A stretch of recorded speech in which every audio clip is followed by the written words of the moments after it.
Guntur ఎడ్లపాడులో private travel బస్సుకు ప్రమాదం తప్పింది. ఫ్లైఓవర్ పై బస్సు బోల్తా పడింది. ఈ ఘటనలో 10 మందికి గాయాలయ్యాయి. గాయపడిన వాడిని చిలుకూరుపేట ఆసుపత్రికి తరలించారు. ఒంగోలు నుంచి విజయవాడ వెళ్తుండగా ఈ ప్రమాదం చోటు చేసుకుంది.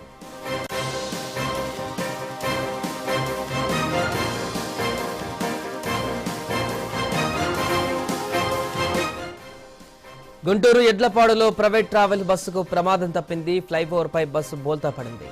ఈ ఘటనలో 10 మందికి గాయాలయ్యాయి. గాయపడిన వాడిని చిలుకూరుపేట ఆసుపత్రికి తరలించారు. ఒంగోలు నుంచి విజయవాడ వెళ్తుండగా ఈ ప్రమాదం చోటు చేసుకుంది.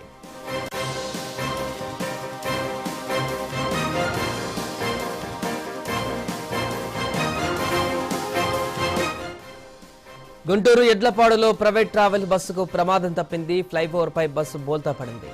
ఈ ఘటనలో 10 మందికి గాయాలయ్యాయి. గాయపడిన వాడిని చిలుకూరుపేట ఆసుపత్రికి తరలించారు. ఒంగోలు నుంచి విజయవాడ వెళ్తుండగా ఈ ప్రమాదం చోటు చేసుకుంది.